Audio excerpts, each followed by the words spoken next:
Okay, good morning. In this session, we are going to start giving a review about a post CLT approach.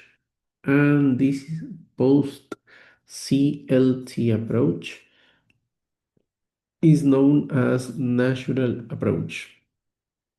So, the purpose of this session is to identify the origin of the natural approach, describe the contents of approach, design, and procedure, recognize the elements of the natural approach in a lesson, and with those elements, you'll be able to develop your own diagrams. So let's start. General information of the natural approach. In 1977, Tracy Terrell, who was a teacher of Spanish in California, outlined a proposal for a new philosophy of language teaching, which he named as natural approach. And then the origin of this natural approach emerged from Terrell's experience teaching Spanish classes. And fortunately, he joined forces with Stephen Krashen. Stephen Krashen is an applied linguist from the University of Southern California, and both of them elaborated a theoretical rationale for the natural approach. And the theoretical rationale emerged from Krashen's theory of second language acquisition. And we need to bear in mind that there seems to be similarities between natural method or direct method and the natural approach. However, the term natural in direct method emphasized the principles underlying the method were believed to confirm the principles of naturalistic language learning in young children. So, the distinction between natural method or direct method and the natural approach relies in the fact that the first one, the direct method, set its principles in how students acquire a language similar to how first language kids acquire their own language. And natural approach underline the principle that language can be acquired by constant exposure to the target language. That's the difference. So, in this case, as I mentioned, the natural approach emphasize exposure or input rather than practice. In this case, the idea of the natural approach is that students have enough input in the target language. So, the underlying idea of the natural approach relies on the fact that a prolonged period of attention to what the language learners hear before they try to produce language, and then a willingness to use written and other materials as a source of comprehensible input. Here, it relies another term that is known as comprehensible input. So, comprehensible input for the natural approach is everything that can be understood, every language, every text, written, oral, that can be understood by students, and that the current language level of that text is slightly beyond the current student's language level. Later, we will describe what this statement implies. And also, The natural approach is believed to conform to naturalistic principles, in this case, the use of language in communicative situations, and there is no allowed the use of the mother tongue of the learner. So now we will see what's the theory of language according to the natural approach. Communication is considered as the primary function of language. So the idea of studying language is for communicating. Natural approach rejects earlier methods of language teaching. So natural approach criticizes ideolingual methods since it is believed that audiolingual method was built around the structure of language and not on theories of language acquisition. So remember that audiolingual method privileges the mastery of grammar patterns rather than on acquiring language. And then, despite the fact there is no an evident theory of language or the natural approach, something that we need to bear in mind is that natural approach emphasizes on meaning acquisition. When you are speaking in public, we transmit some ideas, but natural approach does not only seeks that students transmit ideas, but also that those ideas transmit meaning. And according to natural approach, vocabulary is stressed since the essence of language is perceived as its lexicon, and throughout the use of lexicon, we are going to include some grammar patterns that determines how the lexicon is exploited to produce messages.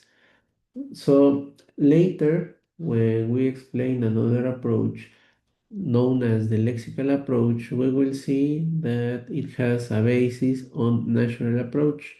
Remember, natural approach states that vocabulary is the essence of language, and within vocabulary, it is immersed some grammar patterns. Then we will see that language is viewed as a vehicle for communicating meanings and messages.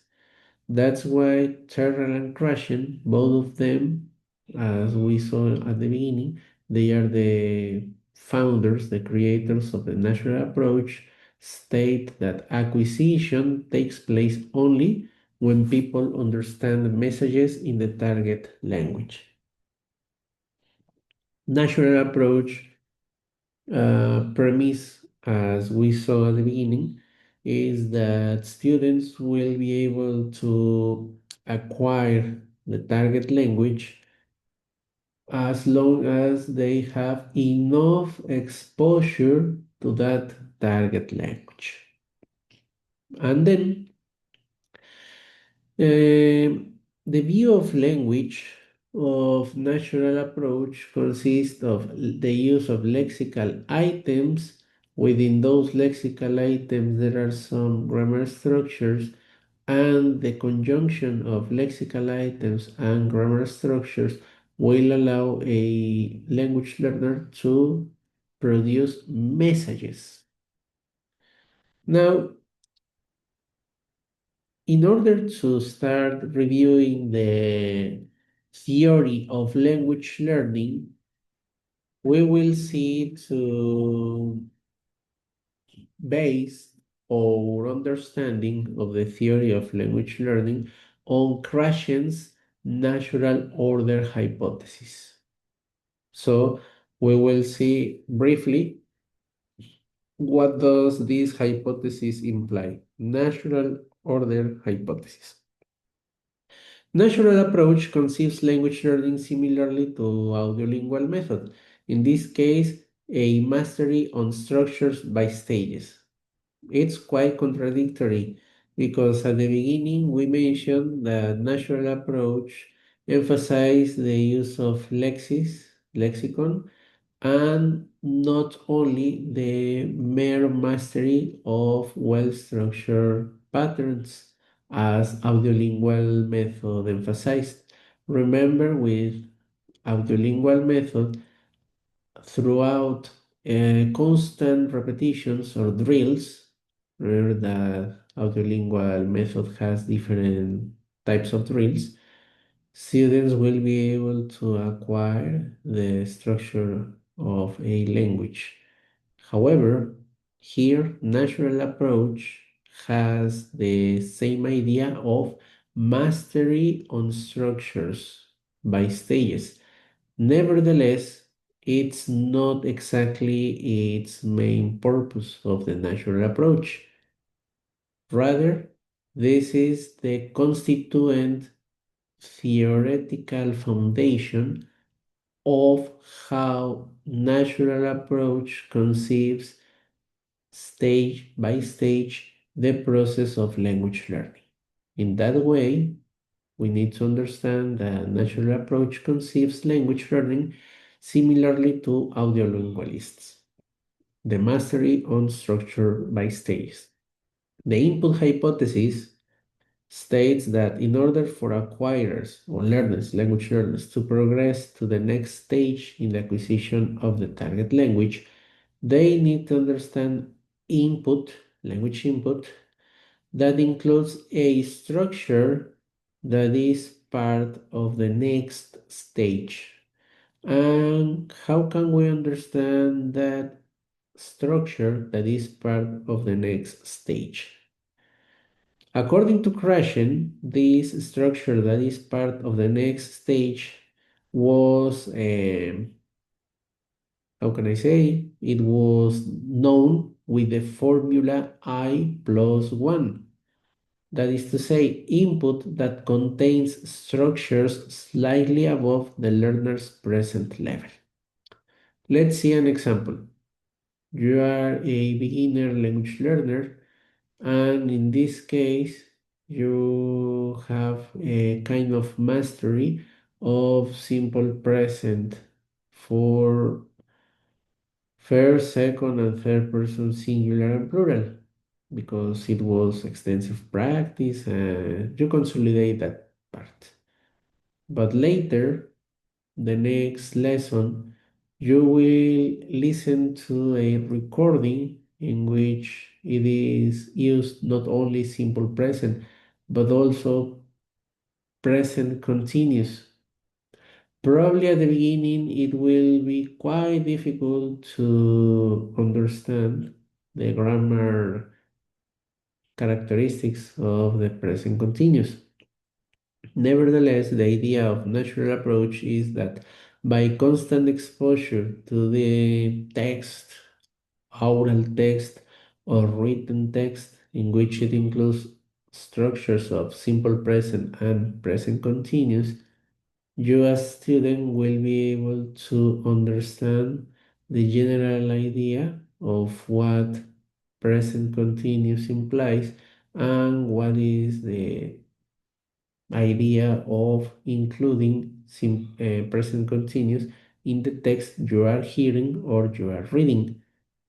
That structure slightly above the learner's present level is what is understood as the structure that is part of the next stage or known as comprehensible input, I plus 1. Natural approach assumes a linguistic hierarchy of structural complexity.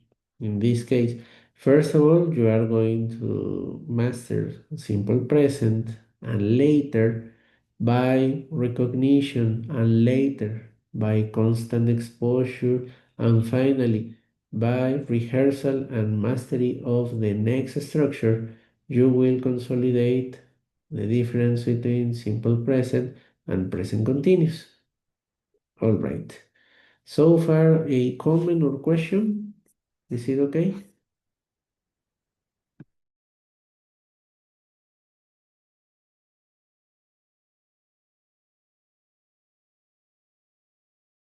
Thank you. So I will continue with next slide.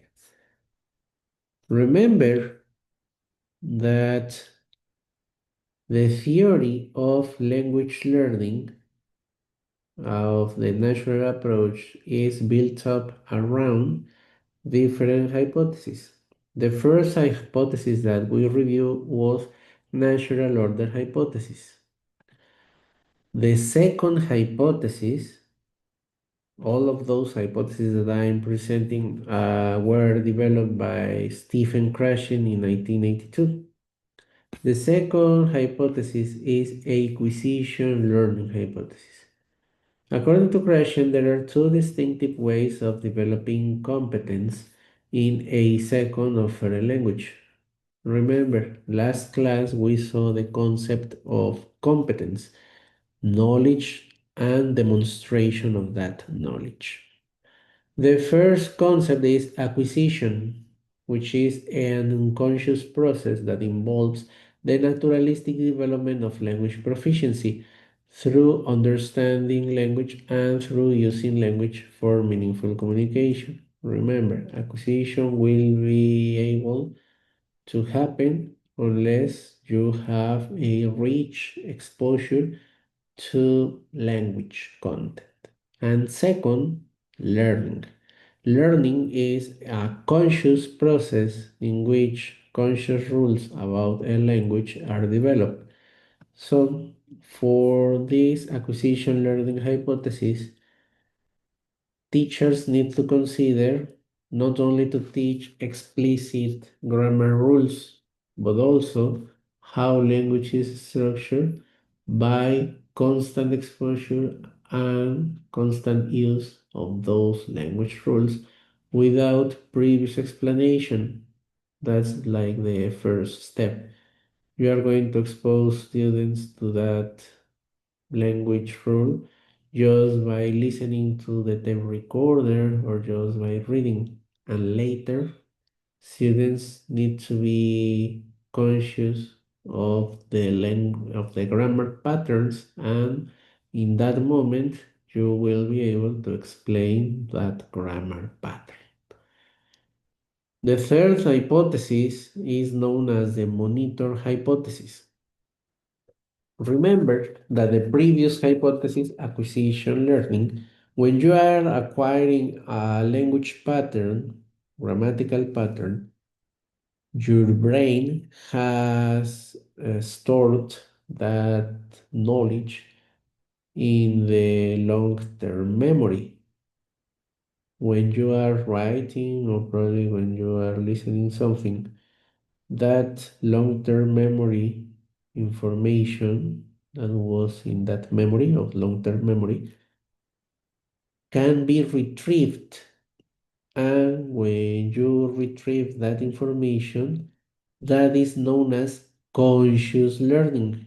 That's why the monitor hypothesis states that conscious learning can function only as a monitor or editor that checks and repairs the output of the acquired system.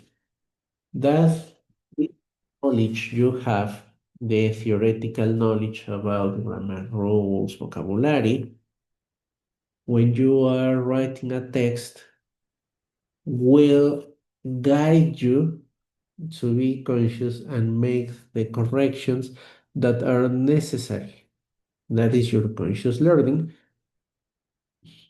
that will function as a monitor or editor.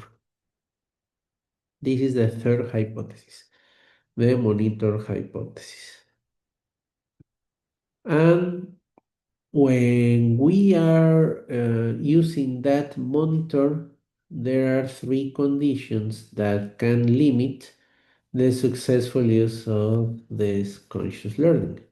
First of all, time. There must be sufficient time for a learner to choose and apply that rule that was previously learned. By sufficient time is that you as teacher, you are not going to expect that in the first activity, students are really aware of those grammatical rules. Probably it may take time to achieve that mastery. Second, students need to focus on form. The language user must be focused on correctness or on the form of the output. In this case, when you are writing a text and then you see, oh, there is a spelling mistake. That is the moment in which you are focusing on form. Number three, knowledge of rules. The performer must know the rules. In this case, rules not only of grammar, but also on social use of the language. The performer, in this case learners, must be conscious of the use of the rules of the use of language and also the rules of how you are going to write a correct sentence. So the rules must be simple to describe and also the rules must not require complex movements and rearrangements. The idea is that you as teacher will emphasize grammar rules teaching, but only in a practical way. There is no need for a student to learn the meta language of this is known as, for instance, when you are checking the equivalence of grammar rules in Spanish and in English, you need to use some complex terms. For instance, in Spanish, the term el pretérito pluscuamperfecto, que se forma a partir de un participio pasado y de un participio presente. Those are metalanguage. These kind of terms for natural approach are not really necessary. You as a teacher need to emphasize on constructing simple rules. So in this case, although it's not the technical name, you may use el pretérito anterior se forma a partir de que usas el verbo tener o haber junto con el verbo en ing. That kind of explanations are simple grammar rules, and this is how you are going to employ those grammar explanations in a simple way, and they don't require complex movements. Then the other hypothesis number four, is the input hypothesis. This input hypothesis explains the relationship between what the learner is exposed to of a language, in this case the input, and language acquisition. What does that mean? The input hypothesis is how able as a student I am to understand what I am reading or listening, and also to put into practice my previous linguistic knowledge. Input hypothesis involves four main issues. The first one, the hypothesis relates to acquisition and not to learning. So the input hypothesis, the first issue is that the input relates to acquisition, not to conscious learning. Second, people acquire language best by understanding input that is slightly beyond their current level of competence. I explained in previous slides that the slightly beyond input can be seen when, for instance, you have previously learned simple past, and then after knowing the different rules of regular verbs, irregular verbs, Now you are going to include in a reading passage or in a listening passage a text that contains, in this case, past continuous forms. Obviously, at the beginning, students are not going to easily grasp the difference between simple present and past continuous. Nevertheless, the purpose is for students just to try to guess, in this case, what's the idea of expressing the meaning, in this case, how learners are going to understand the meaning behind expressing an action that was happening at the moment of speaking, and then something unexpectedly interrupted that continuous action.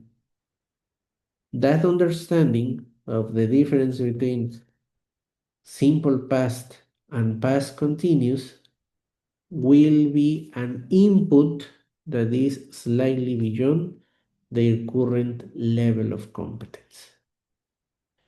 The third issue related to the input hypothesis says the ability to speak fluently cannot be taught directly. However, it emerges independently in time after the learner, in this case the acquirer, has built up linguistic competence by understanding input. In other words, at the moment you are able to understand what you are listening to, you will also be able to speak fluently. Fourth, if there is a sufficient quantity of comprehensible input, and the comprehensible input is represented by this formula I plus 1. I stands for the current language level, and the plus 1 stands for the level slightly beyond, will usually be provided automatically. Comprehensible input, in this case, refers to utterances that the learner understands based on the context in which they are used. That's why the input hypothesis can be considered as the hallmark of the natural approach in this sense. What you don't know, what you are not really able to understand as a language learner, will be possible to deduce the meaning just by the context. In this way, as my previous example, you as the language learner will be able to understand what's the difference between past continuous, an action that was happening at the moment I was speaking, and simple past, an activity that interrupted the development of that previous activity. And the final hypothesis, the affective filter hypothesis. This is another important issue, another important hypothesis within the framework of the natural approach. And let me tell you why. Learners' emotional state or attitudes as an adjustable filter that freely passes, impedes, or blocks input necessary to acquisition. So when you are anxious, nervous, probably the classroom atmosphere is not really welcoming, it will represent a high affective filter. In contrast, when you are in a classroom that is supportive, your teacher pushes you to practice without scolding you, and probably you feel secure with the feedback you are receiving, All those conditions allows for the emergence of a low affective filter. So in this case, you will be able, or the learners are able to receive more input. They will be able to interact with confidence and for sure will be more receptive to receive input. So in this case, there are three kinds of affective or attitudinal variables related to second language acquisition. Motivation. So, as it says, learners with high motivation generally do better. Self-confidence. Learners with self-confidence and a good self-image tend to be more successful. And anxiety.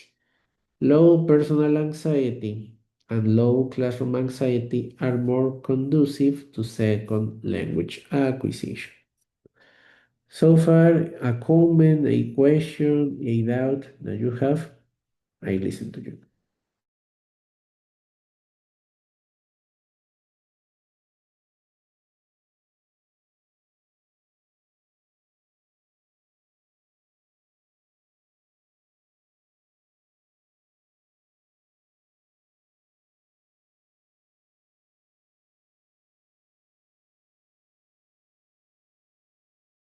Shall I continue? Any comment or question so far?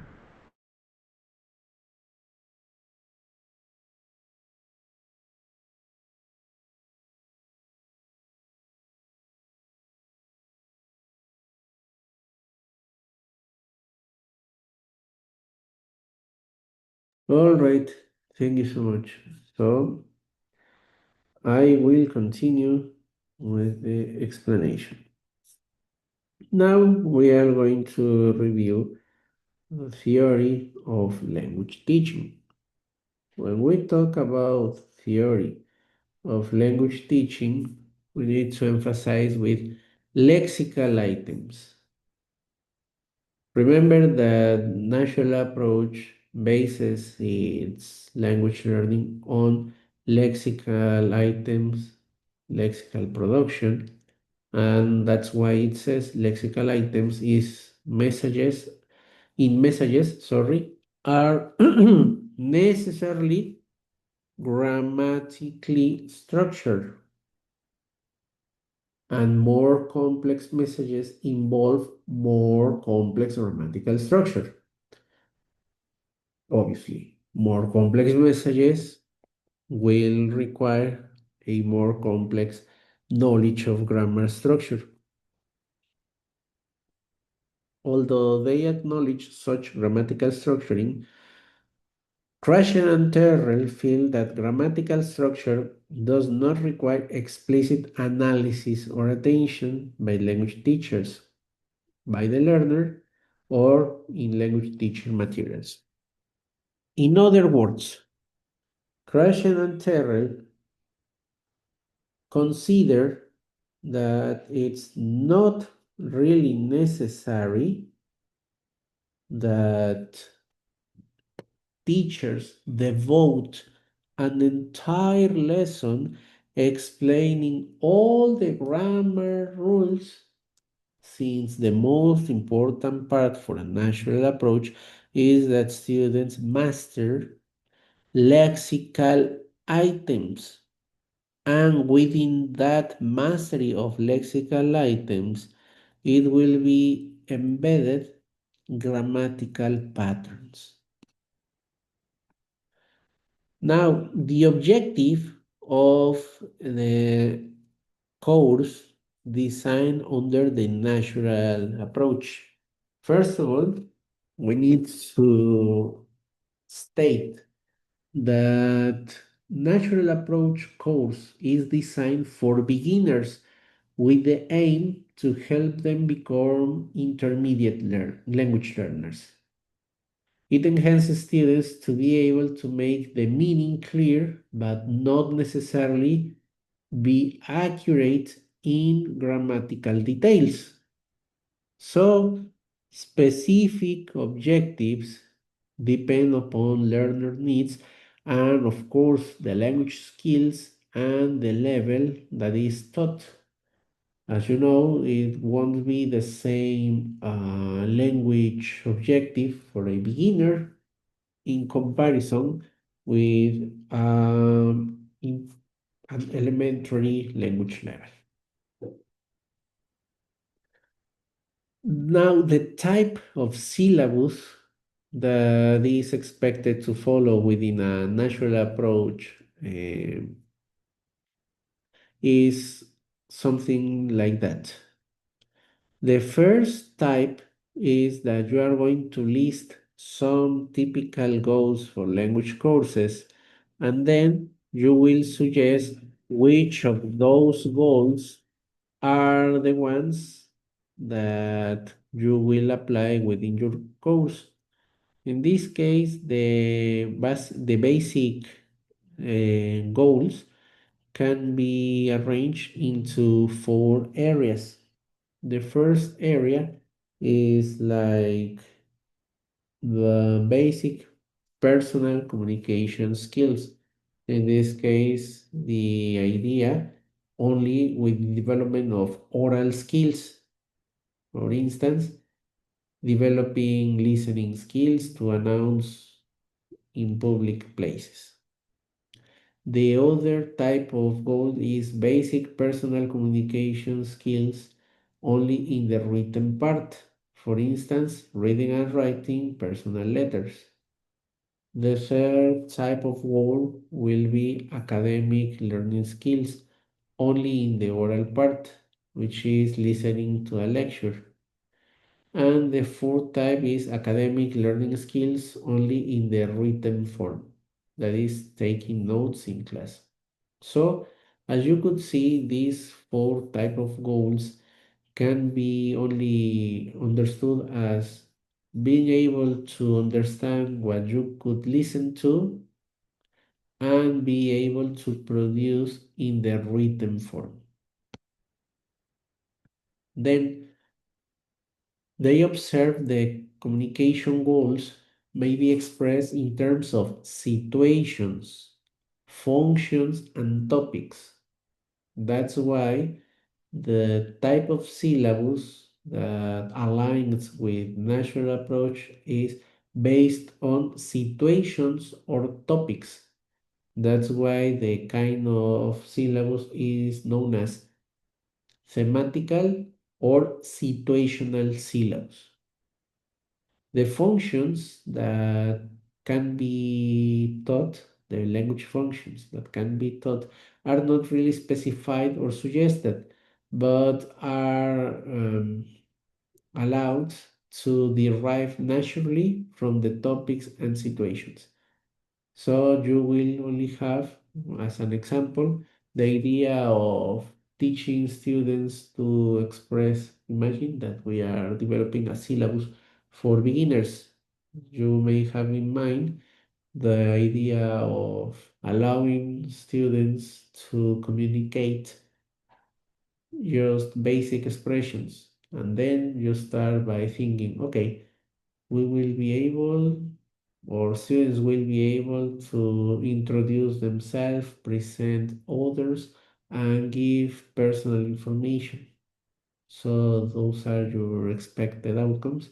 And then now you will have to create, in this case, the list of topics, the list of topics that you will include in that guide, because in this case, your syllabus will be a guide of topics to cover.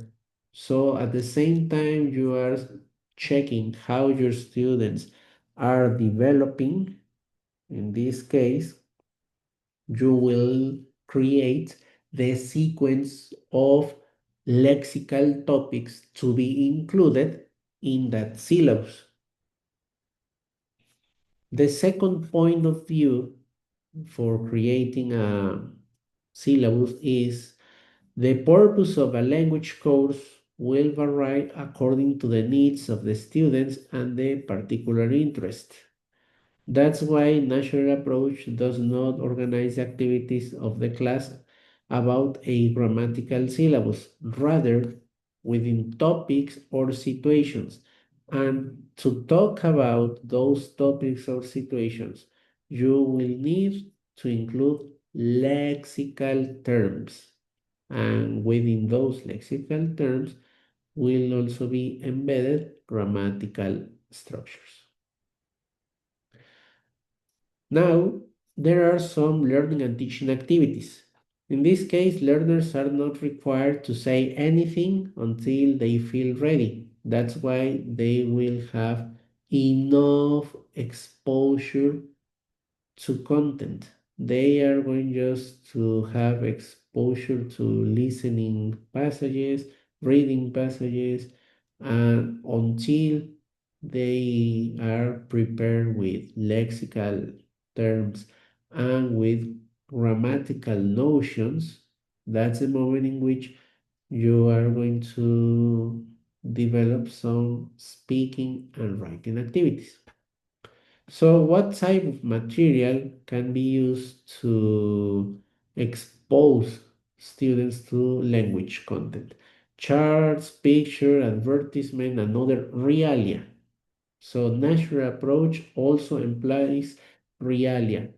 Remember that realia it's material that exists not exactly with a pedagogical purpose. And then acquisition activities. The ones that focus on meaningful communication rather than language form. For instance, pair group work, and then you will employ whole class discussion. Teacher talk focuses on objects in the classroom and on the content of pictures. So, as a teacher, you will emphasize the use of classroom objects that you have at your disposal. Now, what are the teachers and students' roles? Learners' roles are seen to change according their stage of linguistic development. In the first stage, that is known as pre-production, students participate in the language activity without having to respond, just to listen, just listen, or just to act physical commands. Remember, similar to the total physical response. Second, in the early production stage, students respond to either or questions, use single words and short phrases to respond, or they may fill in charts or use fixed conversational patterns. And then in the third stage, known as speech emergent phase, students involve themselves in role play, they participate in language games, and also participate in group problem solving activities.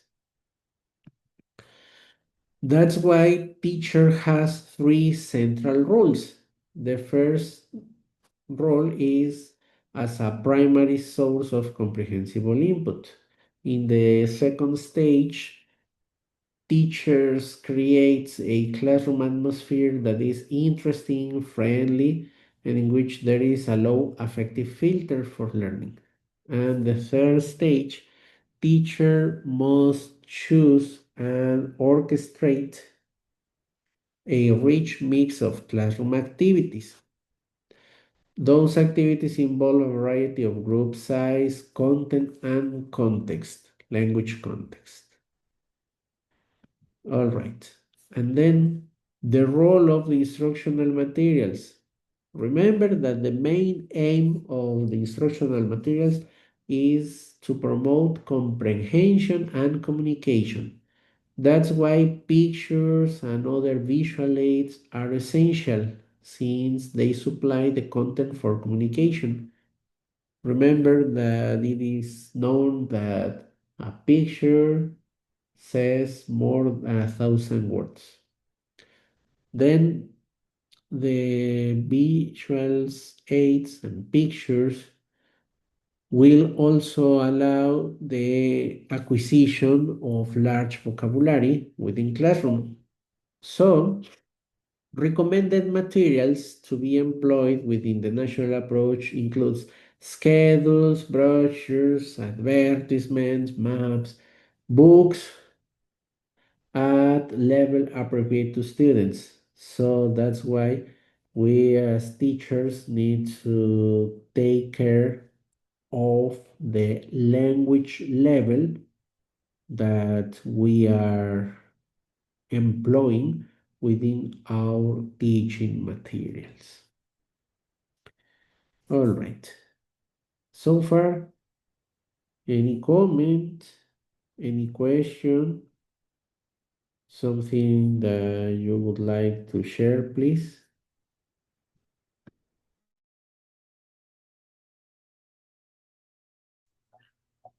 Am, Sé que hablamos mucho constantemente de cuál es el acercamiento natural del idioma, pero ¿qué sería un acercamiento artificial del idioma? Muy buena pregunta.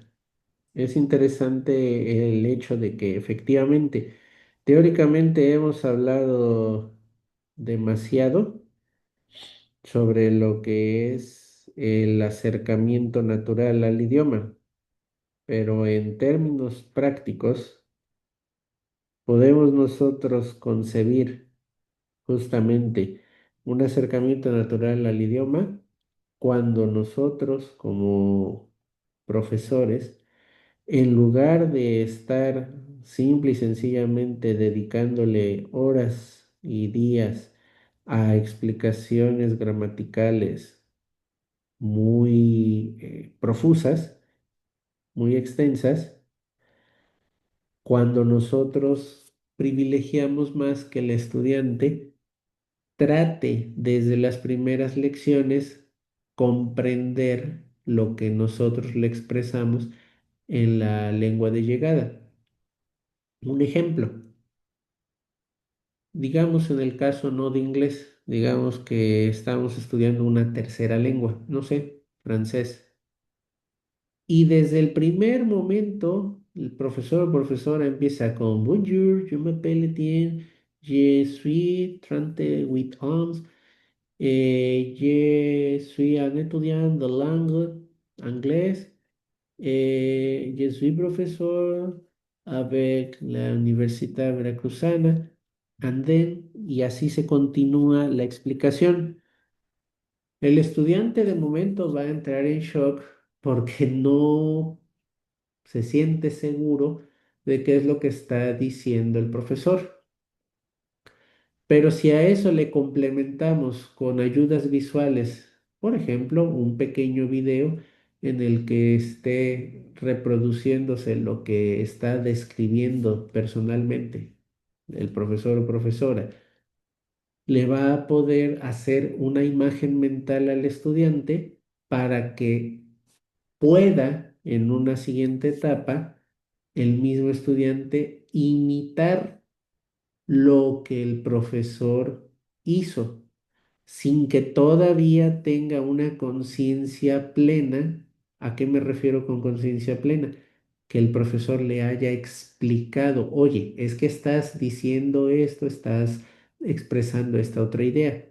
Aquí se trata más que el estudiante deduzca por sí mismo qué es lo que el profesor dijo y ahora me pide que yo lo haga, pero pues no sé en realidad si lo vaya a hacer bien o no. A partir de esa exposición que sí tiene un cierto grado de cero uso de la lengua materna y como quien diría, que Dios te dé a entender qué es lo que estás tratando de expresar, estamos teniendo un primer acercamiento natural, similar como cuando, por ejemplo, acudamos a algún otro país donde no necesariamente van a hablar español y que con algunas nociones que tengamos de ese idioma extranjero, no sé, que tengamos tal vez de italiano, podamos intentar hablar aunque nos cueste trabajo. Ese sería un ejemplo de cómo hacer esa comunicación lo más natural posible. Es cómo le vamos a dar un acercamiento lo más natural posible al estudiante para que se exponga a ese uso de la lengua. No sé si me di a entender. Sí, profesor. Muy bien, muchas gracias. So now I will continue with the role of instructional materials. When you use a schedule, brochure, advertisement, or maps, they are designed not for a pedagogical use, rather, they are used for daily life purposes. So, your task as language teacher is to some extent to adequate, if you consider it exceeds the current language level, you need to adequate some words by looking for synonyms or something that is quite more comprehensible for your students. Otherwise, you may try to use as they are. Those are authentic materials, realia, and let's see how it works with your students. Then, some teaching techniques are borrowed from other methods and adapted to meet the requirement of natural approach theory. For instance, remember that at some stage I mentioned that students will limit only to react with physical movements. This is borrowed from total physical response. Other techniques consist that students need to get in groups, get in pairs, also do some kind of work that requires them to negotiate meaning, and these are techniques borrowed from the communicative language teaching approach, as you could see. And also the use of only target language, it's also borrowed from the direct method. Then, as I mentioned, the group work activities borrow from the communicative language teaching. There are some advantages in the use of the natural approach. Obviously, it focuses on communication, encourages learners to use the language in a way that is meaningful and relevant to them. Imagine the example that I more or less try to demonstrate with the use of French. Then immersion in the language. In this case, that exposure force your students to use the language in a natural setting. No, it leads to a more authentic and meaningful learning experience. And the idea of reducing anxiety by focusing on communication and not on the grammatical correctness, learners feel less pressure to be perfect. Nevertheless, it has some disadvantages. When you do not provide enough focus on grammar and syntax, sometimes it will mislead the effort some students do for learning a language. Sometimes learners may struggle to stay motivated and focused. Why? Because they are going just to produce in an unconscious manner. And remember, some students need certainty on what they are producing. Sometimes it's not really suitable for learners who prefer explicit grammar instruction and clear guidance. And it may be challenging to practice speaking and receive feedback without a teacher. So I stop sharing. I don't know. Do you have a comment, a question, something that you would like to share, either in Spanish or in English, something that caught your attention of this natural approach?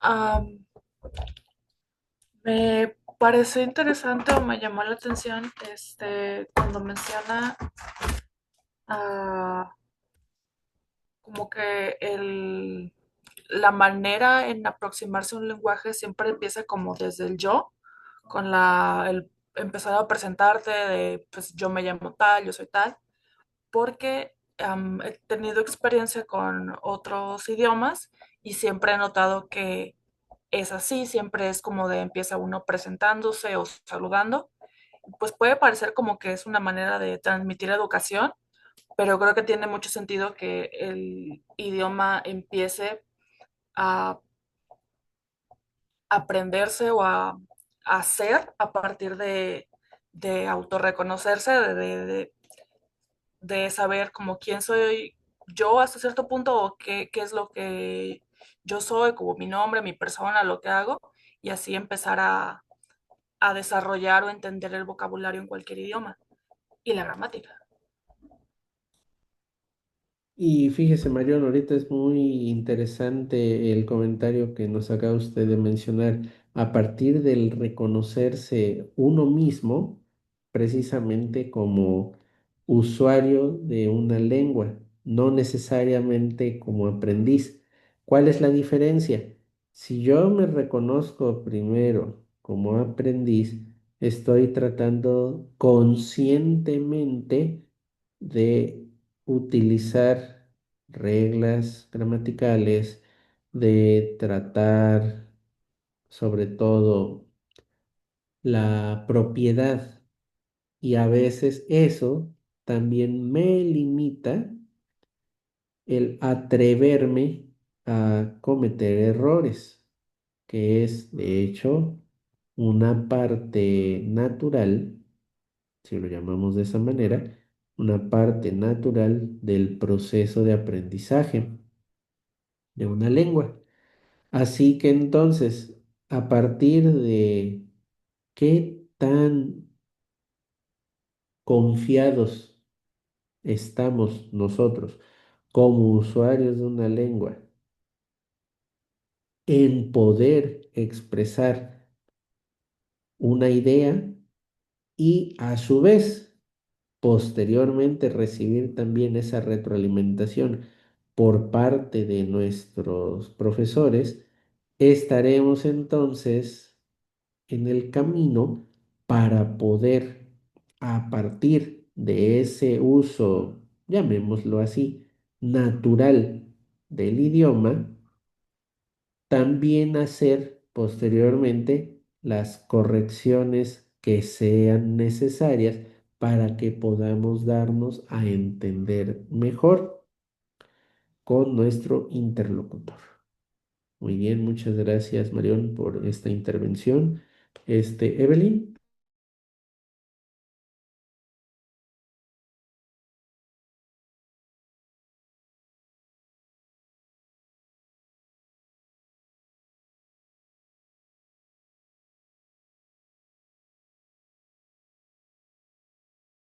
Bueno, si no hay algo más por el momento, agradezco su atención a esta presentación.